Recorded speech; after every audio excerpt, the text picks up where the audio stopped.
며칠 전까지는 꽃도 피고 날씨도 화창하더니 오늘은 비가 내리려는지 하늘이 흐리고 바람도 부네요. 이래서 변덕스러운 봄 날씨는 알다가도 모를 여자 마음 같다고들 하나 봅니다. 안녕하세요. 저는 수도권에서 사는 30대 여성입니다. 방금 남편을 출근시키고 흐린 하늘을 보며 집에서 차를 마시다가 문득 형님과 시어머니가 생각나 사연을 보내요. 재밌는 이야기는 아니지만 그래도 동네 친구의 이야기 들어준다 생각하시고 가벼운 마음으로 들어주시면 감사하겠습니다. 우선 남편과 저는 대학교 동창으로 대학교 때부터 10년 동안 연애하다가 결혼을 했어요. 남편에게는 형이 하나 있었는데 연애 시절 저에게 가족 이야기하는 것을 좋아하지 않았습니다.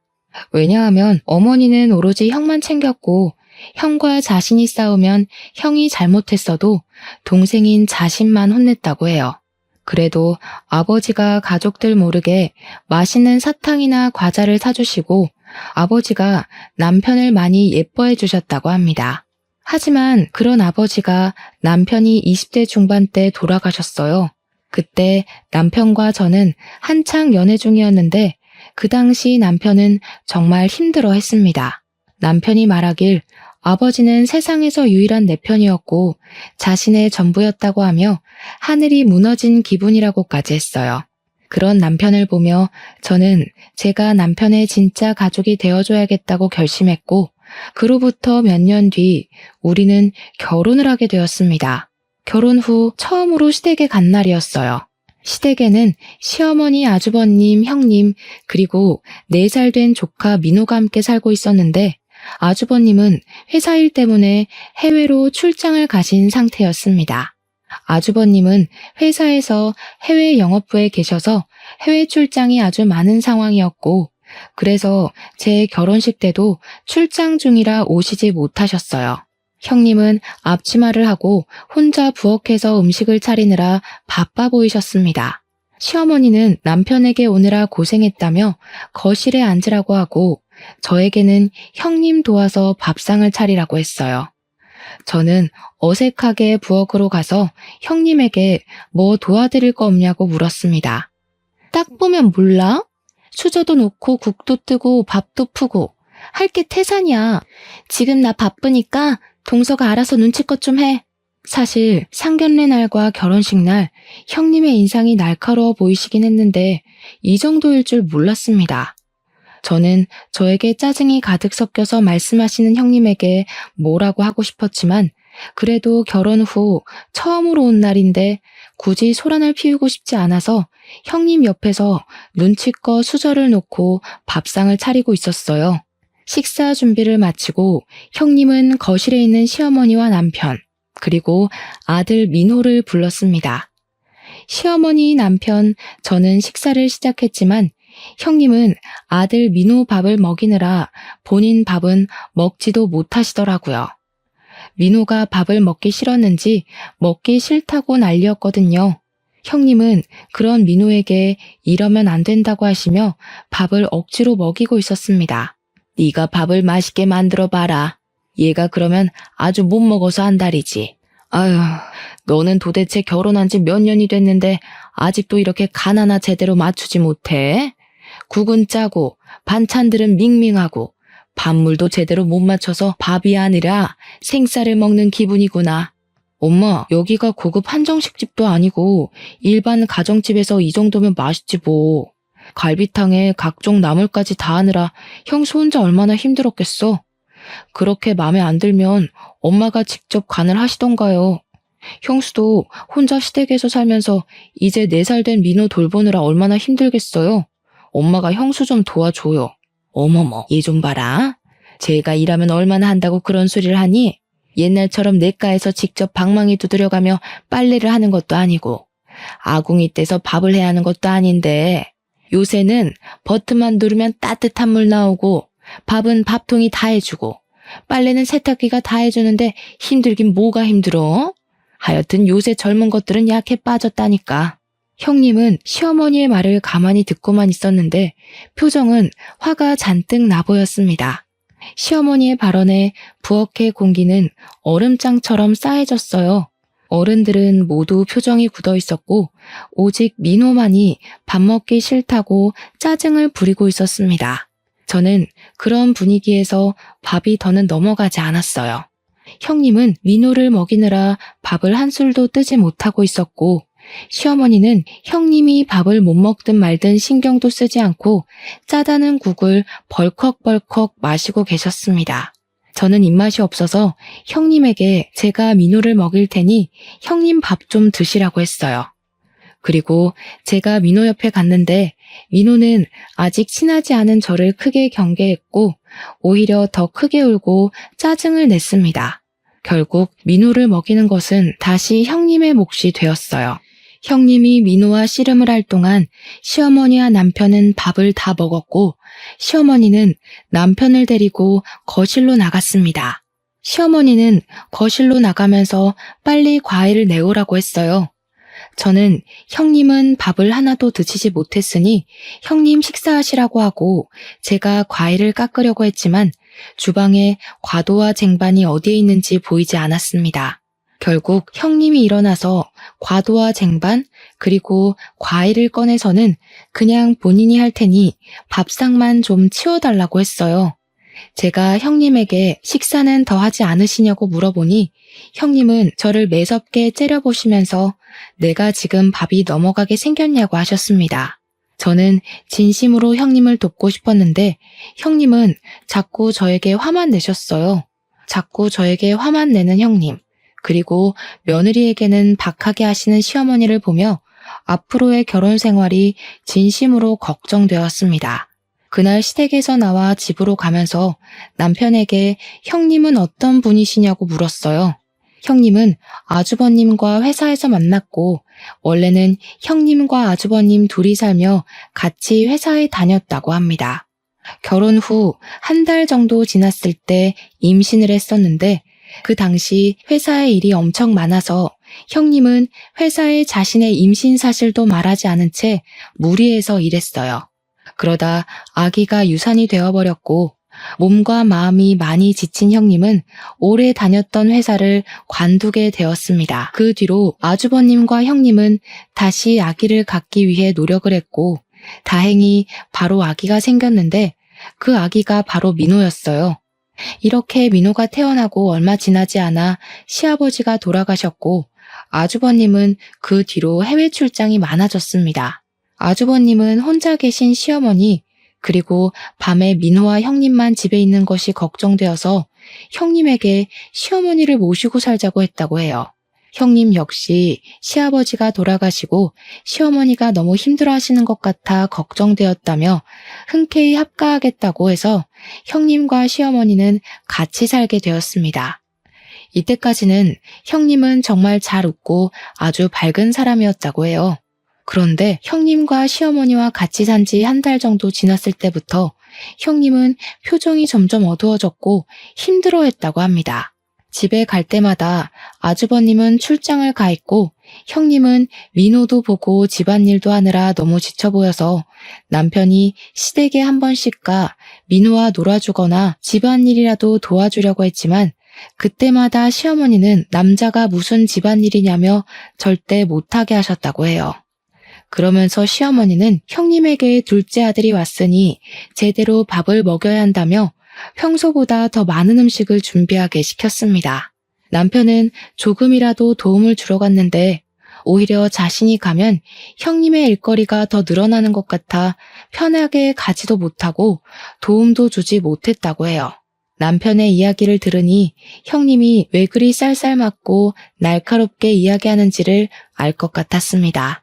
아이를 키워보지 않아서 잘 모르긴 하지만 요새 4살은 미운 4살이라고 불릴 정도로 자기 고집을 많이 부리고 때도 많이 쓰는 것으로 알고 있어요. 집 근처 대형마트에서 아이들이 자신이 원하는 장난감을 사주지 않는다고 때를 부리는 모습을 보면 아이 하나 제대로 키우는 것이 얼마나 힘들고 지치는 일인지 정도는 알 수 있었습니다. 그런 미운 4살 아이를 키우는데 남편은 해외 출장으로 집에도 없고 시어머니는 도와주기는커녕 구박하고 타박하는데 어떻게 말이 예쁘게 나올 수가 있겠어요. 그저 형님이 같은 여자로서 안쓰러울 따름이었답니다. 그 뒤로 저는 제사 명절 때 시댁에 가기는 했는데 갈 때마다 형님은 여전히 힘들어 보이셨고 시어머니는 형님을 많이 구박했어요. 그나마 다행인 것은 형님이 계셔서인지 시어머니가 저에게 직접 싫은 소리를 하지 않으셨습니다. 형님이 안타깝긴 했지만 나이도 어린 제가 형님을 위해서 할 수 있는 것은 하나도 없었어요. 도우려고 하면 할수록 형님이 처리해야 할 일은 더 늘어났거든요. 그래서 저는 시댁에서 가만히 형님의 뒤에서 형님이 하던 일을 눈치껏 할 수밖에 없었습니다. 그렇게 6개월 정도 지났어요. 퇴근하고 집에 있는데 남편이 진지하게 할 얘기가 있다고 했습니다. 무슨 이야기냐고 물으니 형님이 몸이 매우 아프셔서 병원에 입원했다고 해요. 아주버님은 형님 병간호하느라 병원에서 지내야 할 것 같아 당분간 시어머니를 우리가 모셔야 할 것 같은데 괜찮겠냐고 물었습니다. 솔직히 형님을 구박하는 시어머니의 모습을 종종 봐서 우리 집에 오신다는 것이 반갑지는 않았어요. 많이 걱정되었지만 당장 뭐 어찌할 도리가 없었고 어차피 저는 평일에는 출근하느라 집에는 아침 저녁에만 있으니 크게 문제가 될 것 같지 않았습니다. 그래서 남편의 말에 알겠다고 하고 시어머니를 우리 집에서 모시게 되었어요. 그 주 일요일, 남편의 말대로 시어머니가 자신의 짐을 챙겨서 우리 집으로 오셨습니다. 시어머니는 우리 집을 한번 쓱 둘러보시더니 아주 못마땅한 표정을 지으며 이렇게 좁은 집구석에서 답답해서 어떻게 사냐고 하셨어요. 그도 그럴 것이 이전에 아주버님, 형님, 시어머니가 살던 집은 방 4칸에 40평짜리 집이었지만 우리 집은 방 3칸에 30평대의 집이었습니다. 시어머니는 아주 마음에 들지 않는다는 표정을 지으며 한숨을 푹 쉬시더니 작은 방에 시어머니의 짐을 풀었었어요. 저는 그동안 밀키트의 힘을 빌려 이것저것 음식들을 차렸습니다. 언제까지가 될지는 모르겠지만 앞으로 시어머니와 같이 살아야 하는데 잘 보이고 싶은 마음이 컸거든요. 시어머니는 작은 방에 짐을 다 풀고 우리 집 구석구석을 살피셨습니다. 그러다가 베란다에 있는 쓰레기 봉지 안에 있던 밀키트 포장지를 보셨어요. 너 설마 이 시어머니 음식을 밀키트로 준비했니? 하여튼 요새 젊은 것들은 꼼수 부릴 줄이나 알지 정성을 들일 줄 몰라요. 자고로 음식이란 것은 말이다. 하나하나 다 직접 손질하고 다듬으면서 정성이 들어가야 맛있는 거야. 요새는 나 젊을 때처럼 밭에서 다 따와 사는 것도 아니고 마트에만 가면 식재료가 널리고 널렸는데 음식을 직접 해야지 밀키트가 뭐니 밀키트가. 이제 내가 이 집에 있는 이상 밀키트는 절대 안 된다. 알겠니? 요새는 그렇게 마트에서 재료들 사서 직접 하는 것보다 밀키트로 하는 게 더 저렴하고 맛있어요. 요새는 옛날과 시대가 다르다고요. 요새 밀키트가 얼마나 맛있는데 아무리 시대가 달라졌다고 해도 음식에 정성과 손맛이 들어가야 맛있는 건 변하지 않아. 공장에서 찍어내듯이 만든 게 어떻게 맛이 있겠니? 직접 재료도 손질하고 양념장도 직접 만들어야지. 밀키트가 뭐야? 둘째 너 다시는 밀키트 쓰려는 생각하지도 말아라. 알겠어? 시어머니는 저에게 다시는 밀키트로 상을 차리지 말라고 신신당부하며 자리에 앉았습니다. 저는 시어머니가 그렇게까지 이야기해서 음식이 하나도 입에 맞지 않아 못 먹겠다고 하시는 건 아닐지 걱정했어요. 그런데 시어머니는 제가 밀키트로 준비한 밀푀유 나베와 갈비찜을 국물 하나 남기지 않고 다 드셨습니다. 이렇게 맛있게 드실 것이면서 왜 그리 밀키트는 질색팔색을 하시는지 이해가 잘 안 되었어요. 어찌됐든 맛있게 식사를 마치고 그날은 음식을 많이 준비해서 그릇이 좀 많이 나와서 남편이 설거지를 도와주려고 했습니다. 시어머니는 고무장갑을 낀 남편의 모습을 발견하시고는 남자가 무슨 설거지냐며 화를 냈고 저는 그래도 우리 집에 오신 첫날인데 굳이 시어머니의 심기를 불편하게 하고 싶지는 않아 그냥 저 혼자 부엌을 다 정리했어요. 그리고 다음 날이 되었습니다. 저와 남편은 원래 6시 정도에 일어나 간단히 빵이나 시리얼을 먹고 출근했어요. 그런데 시어머니가 핸드폰 알람이 울리기도 전에 저를 깨우셨습니다.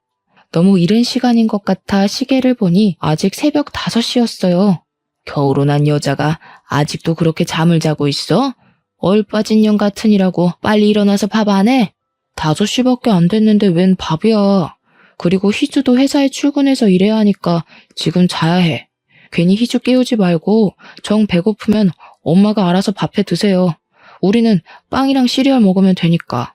세상에나, 남자가 밖에서 일하는데 빵 쪼가리랑 배에 차지도 않는 시리얼을 먹이고 출근시키는 게 말이 되니? 기가 막혀서 말이 다 안 나오네. 그리고 아무리 여자가 밖에서 일한다고 해도 가족을 위해 아침밥은 당연히 차려야 하는 거 아니야? 김희주, 얼른 일어나. 어서 일어나서 밥하라고. 시어머니는 저에게 새벽 5시부터 일어나라고 난리를 치셨고 그 덕에 저는 잠이 다 깨버렸습니다. 한도 남았고 잠이 깨버린 김에 밥이나 하자 싶어서 부엌으로 갔고 남편도 같이 하려고 부엌에 따라왔어요. 정훈이 너는 회사 가서 일해야 하니까 좀 더 자. 남자가 밖에서 일하려면 지금 푹 쉬어야지. 어머니, 저도 정훈 씨처럼 회사에서 일해요. 그런데 왜 저는 부엌에서 밥을 해야 해요? 네가 그깟 일 뭐 얼만큼이나 한다고? 나 때는 말이다. 옛날에 새벽부터 일어나서 지하수 길러오고 아궁이에 불 떼고 했어. 낮에는 밭일하고 밤에는 시부모 모시기까지 했다. 요새는 수도꼭지만 돌리면 물 나와. 아궁이에 불 뗄 일도 없는데 뭐가 그렇게 힘들다고. 그리고 네가 돈 벌어봤자지. 네가 정훈이보다 돈 더 많이 벌어와? 그럼 내가 인정해줄게. 그건 아니지만 요새같이 여자도 남자와 같이 맞벌이하는 시대에 여자만 집안일하고 부엌일하는 거 부당하다고 생각돼요. 어머니를 모시고 계시니 아침 식사는 차려드리겠지만 남편도 저와 같이 집안일 동등하게 하겠습니다. 저는 시어머니에게 제 생각을 이야기했고 시어머니는 어떻게 어른한테 그렇게 말대꾸를 할 수가 있냐며 버르장머리를 고쳐놔야겠다고 하셨습니다. 저는 앞으로의 날이 걱정되긴 했지만 그래도 처음부터 할 말은 제대로 하고 살아야 할 것 같다는 생각에 일부러 더 크게 이야기했어요. 제가 시어머니와 말다툼을 할 동안 밥은 다 되었고 일단 저는 밥을 차렸으나 밥맛이 없었습니다. 저는 시어머니와 남편 음식만 차리고 출근 준비해야 한다며 방으로 들어갔어요. 남편은 대충 밥을 먹고 방으로 와서는 미안하다고 자신이 더 잘하겠다고 했습니다. 분명 남편이 지금 최선을 다하고 있는 것은 아는데 괜히 남편이 미웠고 그저 이 상황이 짜증났어요. 저는 그런 남편에게 그냥 대충 알겠다고 하고 먼저 출근해버렸습니다. 그리고 그날 저녁 퇴근 후 집에 왔는데 집이 엉망진창이었어요. 오전에 음식을 먹은 그릇, 그리고 오후에 어머니 혼자 밥을 드신 그릇이 그대로 다 부엌에 쌓여 있었습니다. 화장실 앞에는 어머니가 사용하셨던 수건, 어머니의 옷과 속옷까지 널브러져 있었고 집은 먼지로 가득했습니다. 왔니? 빨리 와서 설거지하고 청소도 하고 저거 빨래도 좀 해라. 나 내일 입을 속옷 없으니 지금 당장 세탁기 돌려야 해. 아, 그리고 나 아직 저녁 안 먹었으니까 빨리 밥도 하고. 아유, 너 기다리다가 백가죽이 등가죽에 달라붙겠다. 그냥 너는 1시간 정도 일찍 나오면 안 되니? 여자가 바깥일 해봤자 뭐 얼마나 한다고. 솔직히 너 하나 없다고 회사 안 돌아가는 건 아닐 거 아니야. 그렇게 배고프시면 먼저 밥해서 드시지 그러셨어요. 그리고 속옷도 없으시면 어머니가 낮에 세탁기 돌리시면 될 텐데요. 내가 왜? 네가 있는데 내가 왜 밥을 하고 세탁기를 돌려? 잔말 말고 얼른 집안일 좀 해라. 청소도 좀 하고. 아주 집이 먼지투성이구나. 어휴, 집안일을 하는 것인지 마는 것인지. 시어머니는 퇴근하고 온 저에게 집안일을 시키셨습니다.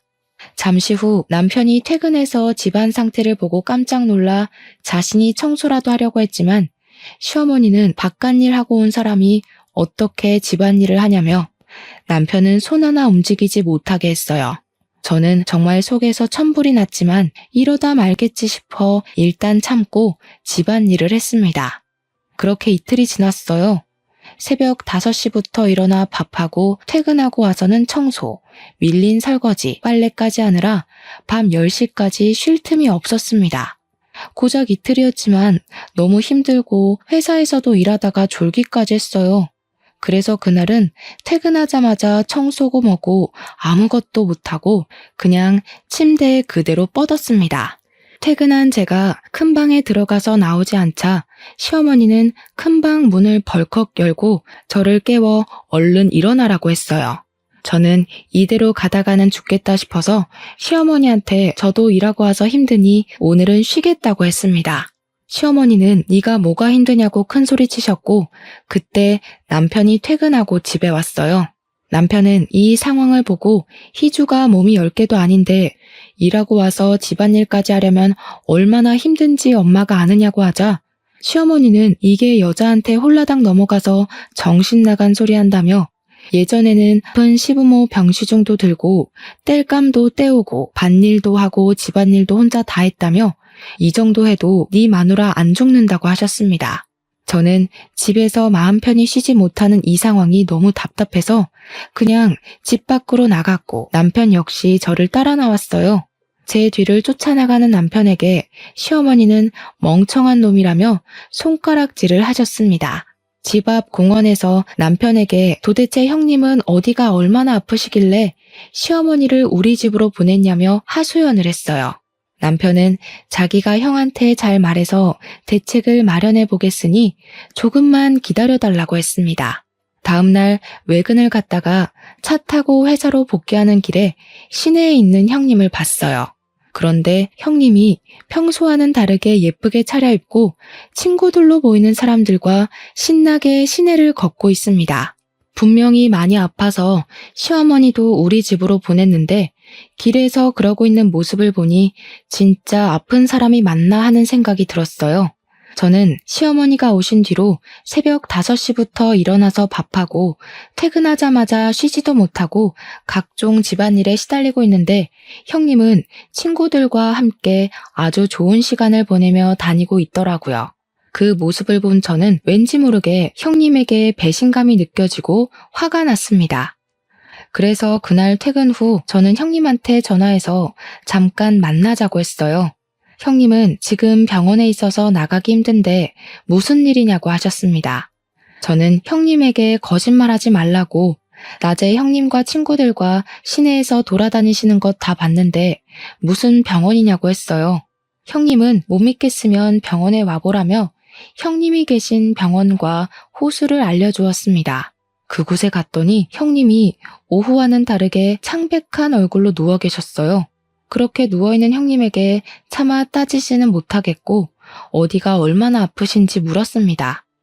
아주버님은 형님이 췌장암 말기라고 하며 내일부터 항암치료 들어가는데 치료 들어가기 전에 친구들이 병문안 와서 잠깐 시내에 나갔던 것이라고 했어요.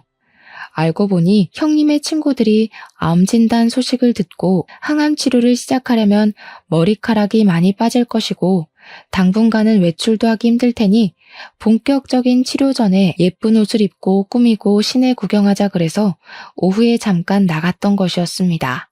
제가 너무 놀라서 당황해하자 아주버님은 잠깐 음료수를 사온다며 나가셨어요.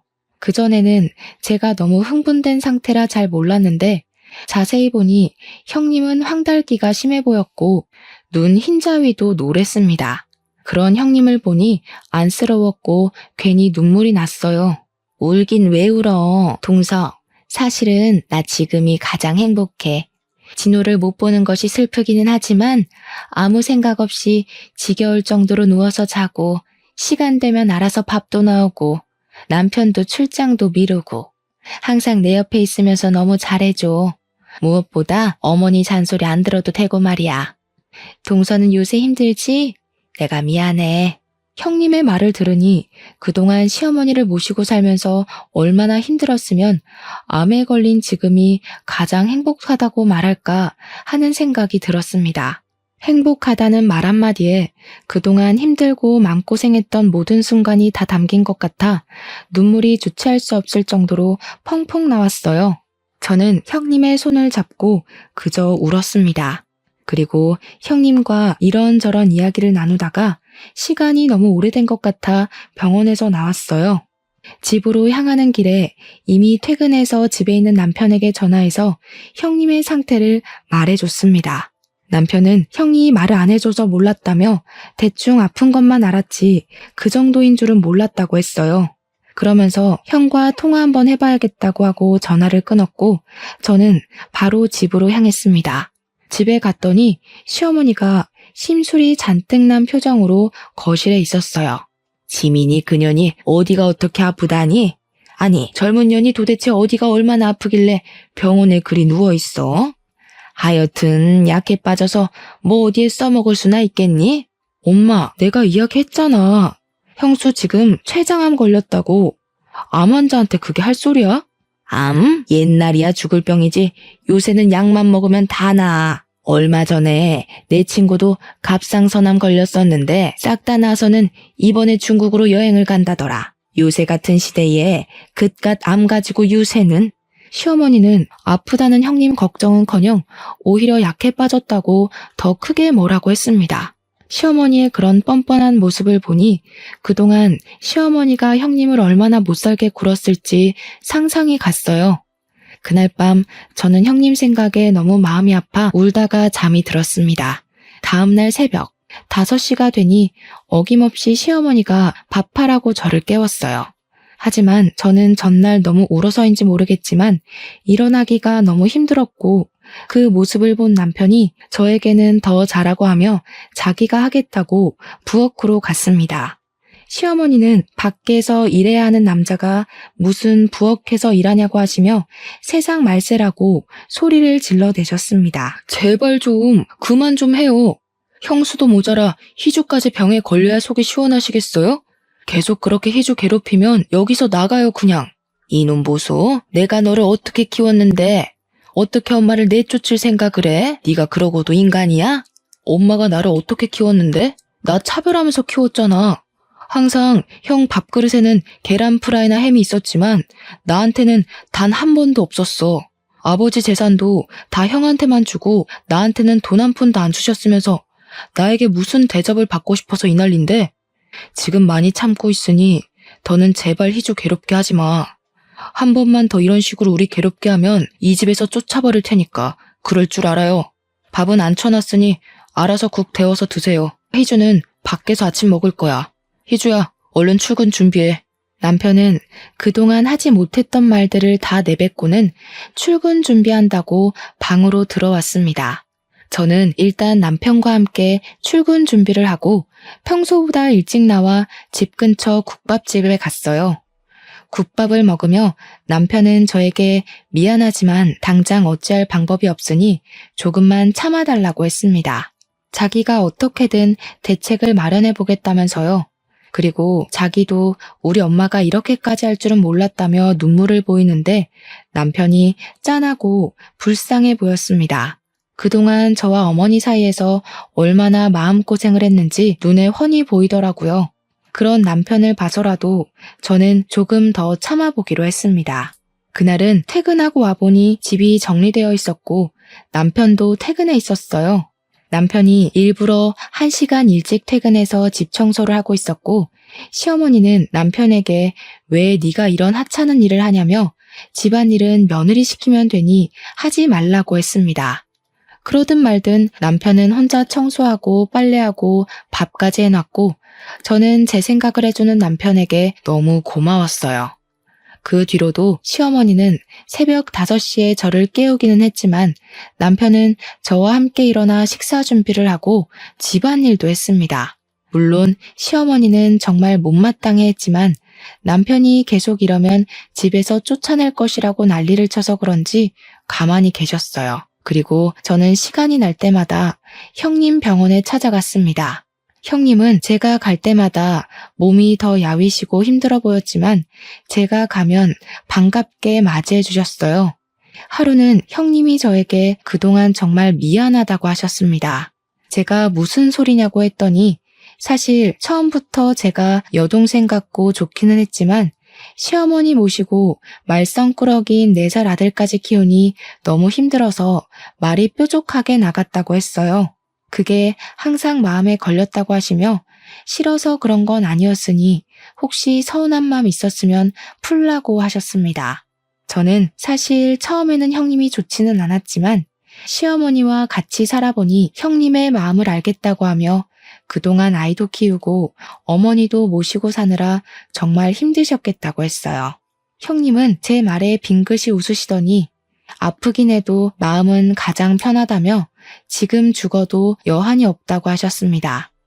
저는 형님에게 절대 그런 소리 하지 말라고 어서 빨리 병 다 낫고 같이 맛있는 음식도 먹고 시내도 멋지게 입고 돌아다니자고 했어요.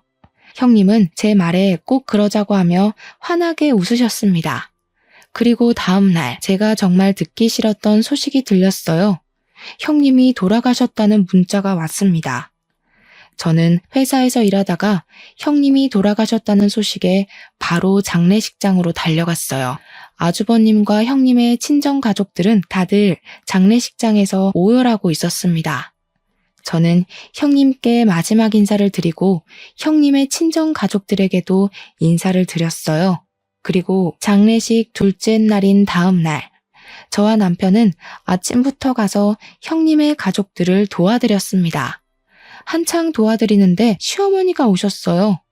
시어머니가 장례식장에 오자 형님의 친정엄마는 표정이 일그러졌지만 그래도 아무 말 없이 시어머니에게 인사를 했습니다. 젊은 애가 췌장암이 뭐야 췌장암이. 전염 때문에 우리 큰아들이 아주 고생하잖아. 에이, 끝까지 도움이 안 되는 재수가 없는 년. 이 말을 들은 형님의 친정엄마는 눈이 뒤집혀서 밥을 먹으러 가려던 시어머니의 머리를 잡았습니다. 이 여편네가 제정신이야? 야, 손 안 놔? 지금 어디서 나한테 난리야 난리는? 너라면 이 상황에 난리 안 치게 생겼냐? 지금 건강했던 우리 지민이가 이렇게 된 게 다 누구 때문인데 이 천벌 받으려나. 인연이 그렇게 시집살이 시킨 거 다 알면서도 꾹 참았어. 지민이가 네가 말은 그렇게 해도 좋으신 분이라고 해서. 지민이는 너를 끝까지 어머니로 모시려 했다고. 그런 아이가 이렇게 됐는데 너는 일말의 죄책감도 없냐? 그럼 내가 전현을 죽였다는 거야? 나는 맹세코 쟤한테 아무 짓도 안 했어. 그냥 다른 집 며느리들도 다 하는 것 정도만 시켰다고. 개미 똥구멍만큼 일해놓고 이렇게 된 건 애초에 전현이 몸 약했던 거 아니야?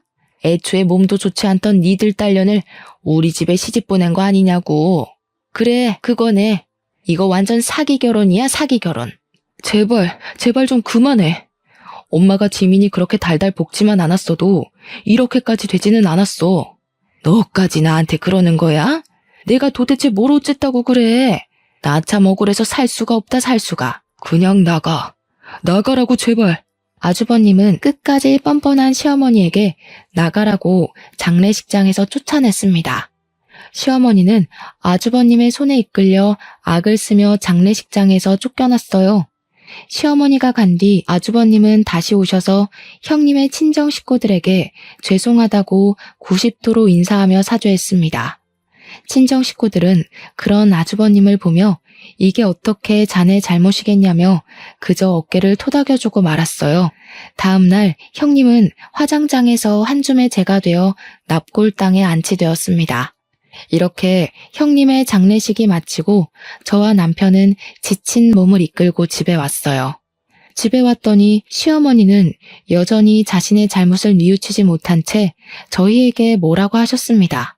젊은 것들이 몸이 허약하다면서 형님의 가족들을 사기 결혼으로 고소할 거라고 하셨어요.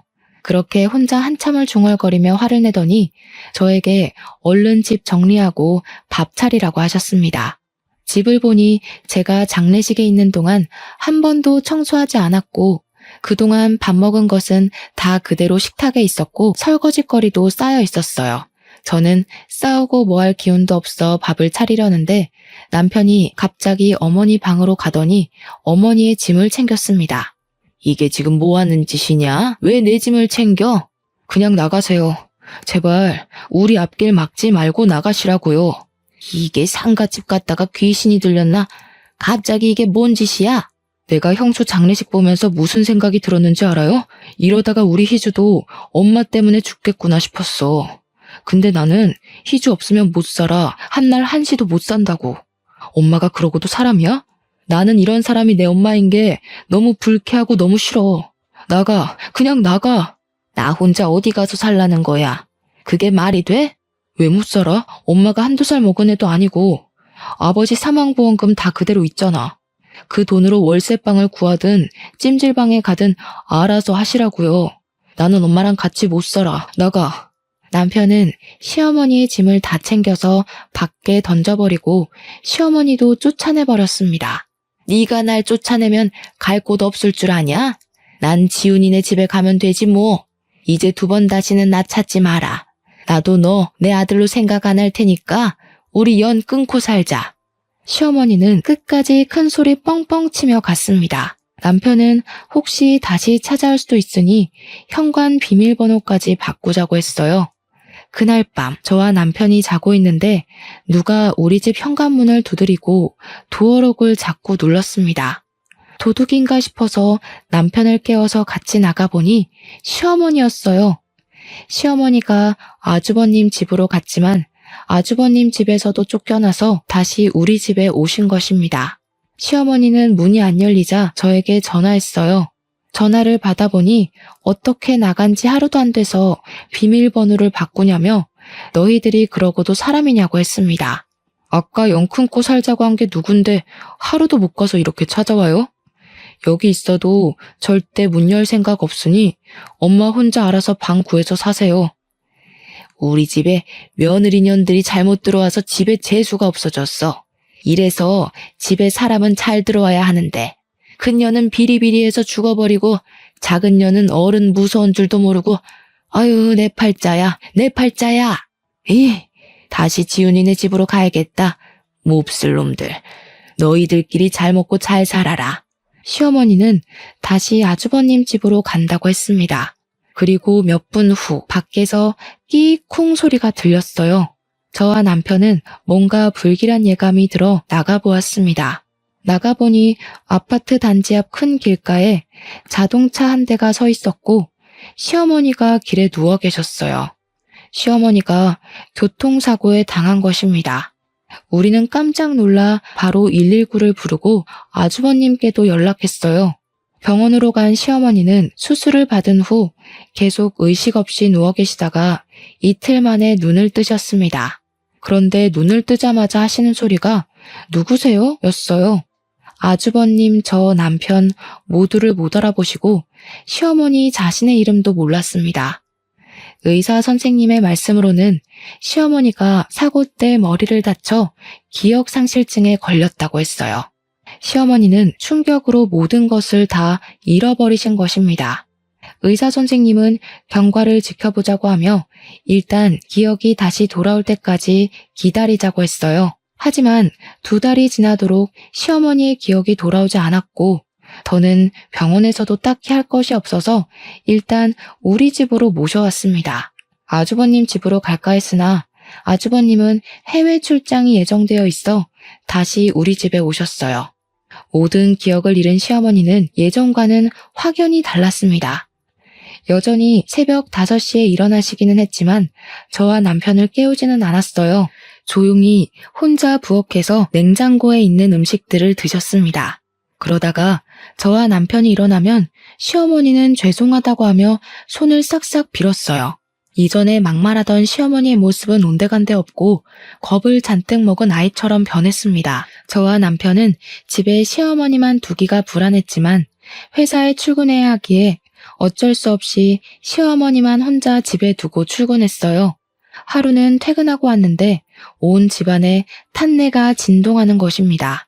무슨 일인가 하고 보니 시어머니가 라면을 끓여 먹으려고 했는데 냄비에 물을 넣지 않고 가스불을 켜서 냄비를 다 태우고 있었어요. 그나마 제가 그날 일찍 퇴근해서 다행이었지 조금만 늦었으면 집에 불이 날 뻔했습니다.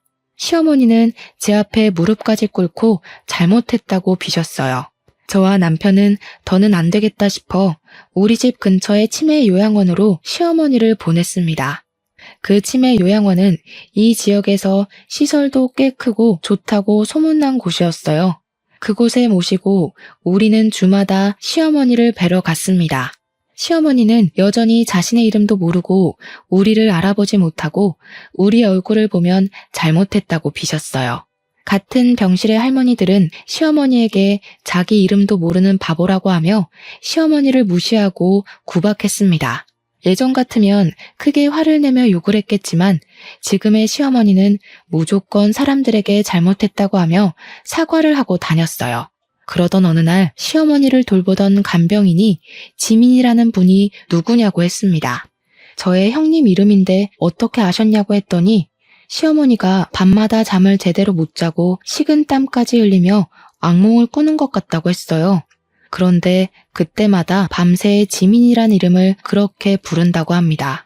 너무 힘들어해서 깨워서 지민이가 누구냐고 물으면 시어머니는 겁에 질린 얼굴로 그저 모른다고만 했다고 해요.